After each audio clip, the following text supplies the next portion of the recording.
Sir काय सांगाल, आज तुम्ही मंदिरात भेट दिलेली आहे अभिषेकच्या वेळेला, काय सांगाल? या मंदिरात येता जाता मी नेहमीच येत असतो. कधीही कोळीवाड्यात आलं की इथे दर्शन घेऊनच आम्ही पुढे जात असतो. आज आपण पाहताय की ही मंडळी इथे वर्षानुवर्ष, मला वाटतं जवळपास आता 28-29 वर्ष अमरनाथ यात्रेला जाते. 1996-97 साली जेव्हा माझ्या आजोबांनी म्हणजे वंदनीय हिंदू सम्राट बाळासाहेब ठाकरेंनी सगळ्यांना एक हाक दिली होती की अमरनाथ यात्रेला आपण गेलं पाहिजे, तेव्हापासून इकडची मंडळी जात आहे. आणि आज इथे अभिषेक होत आहे, त्याच्यासाठी मी इथे दर्शन घ्यायला आलो. सर काय सांगाल, जे हिंदी सक्ती विरोधात 2 मोर्चे निघत आहेत, एक राज ठाकरेंचा आणि एक तुमचा? नाही, असं वेगळं वेगळं काही नाही आहे. आमचं नुसतं एवढंच आहे, कारण त्या दिवशी मला वाटतं 6 तारखेला आपला मोठा एक सण आहे, एकादशी. तर म्हणून आमचा प्रयत्न आहे की कुठेही सणाच्या तिथे दिवशी नको, दुसऱ्या दिवशी करू. त्यांनी उलट ऑलरेडी 5 तारखेला तारीख त्यांनी जाहीर केलेली आहे. ठीक आहे, आता मला वाटतं आज ती कृती समिती येऊन भेटून गेली उद्धव साहेबांना, आणि आपल्या लोकांना त्रास न होता हा विषय सगळ्यात जास्ती कसा मांडला जाईल याच्यावर पुढे आमचं मोर्चा. बघा, जर तर मध्ये जाऊन अर्थ नाहीये, आणि महत्त्वाची गोष्ट हीच आहे की मोर्चा कोणी असो, आम्ही असो ते असो, मराठीवर हिंदीची सक्ती नको ह्याच्यासाठीच करतात. आदित्यजी, एक प्रश्न असं उपस्थित होतो, कुठेतरी मराठी माणसाचा गळचिपीचा प्रयत्न चालू का? आपण मुंबईचा प्रश्न उपस्थित करता, आणि एक भैयाजी जोशी नावाचे RSS सुरेश जोशी ते एकदा म्हणले होते की घाटकोपरची भाषा ही हिंदी आहे. तेव्हापासून असे कुठेतरी षडयंत्र चालू, ते गुजराती म्हणाले होते.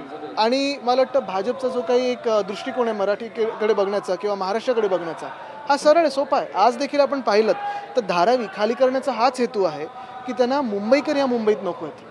ते तसं पाहिलं गेलं तर पोलीस कॅम्पमधले आमचे जे रिटायर्ड पोलीस ऑफिशियल्स आहेत त्यांना इथून बाहेर काढण्याचा प्रयत्न करतात, धारावी खाली करण्याचा प्रयत्न करतात. काल जी पहिली यादी लागली त्याच्यात जवळपास 80% लोक हे अपात्र ठरवले गेले.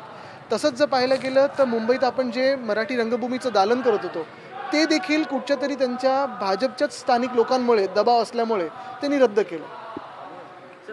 आंदोलन जे 5 तारखेला ते तुम्ही जाणार का? बघा, एक आता याच्यात जर तर मध्ये जाण्याची गरज नाही. आम्ही आमचा मोर्चा तो ठरवलेला आहे, मराठी कृती समिती जी आहे त्यांनी ठरवलेलं आहे. रविवारी एक आंदोलन त्यांनी घेतलेलं आहे. मला वाटतं सगळ्यांनी एकत्र येऊन ह्या विषयासाठी लढणं गरजेचं आहे. जिथे जिथे लढता येईल तिथे लढणं गरजेचं आहे. बबनराव लोणीकर आहेत भारतीय जनता पक्षाचे आमदार, त्यांनी एक वादग्रस्त विधान केलेलं आहे. तुमच्याकडे जे बियाणे येते ते मोदींनी दिले आहे, तुमच्याकडे जे सगळं आहे ते? हा फक्त लोणीकरांचा विचार नाही, हा अख्ख्या भाजपचं पूर्ण जे मनातलं जो एक विष आहे ते त्यांच्या माध्यमातून लोकांसमोर आलेलं आहे.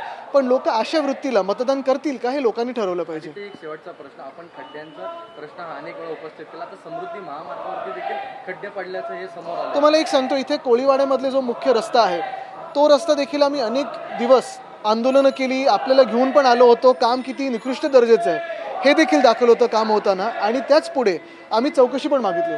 तसंच समृद्धीला मी मागच्या महिन्यात जेव्हा छत्रपती संभाजीनगरवरून येत असताना दुसऱ्या दिवशी पत्रकार परिषद झाली, आणि तिथे पण आपल्याला सांगितलं की जो काही रस्ता मागच्या वर्षी उद्घाटन झाला होता तो एवढा भयानक होता, आणि आता आपण पाहताय मागच्या महिन्यात उद्घाटन झालेला रस्ता खड्डे पडलेत. तर ह्याच कारणामुळे भ्रष्टनाथ शिंदेंना समृद्धी ह्या खड्ड्याच्याच समृद्धीमुळे त्यांना पळायला लागला, कारण त्यांची स्वतःची समृद्धी झाली पण रस्ता खड्डे आहेत.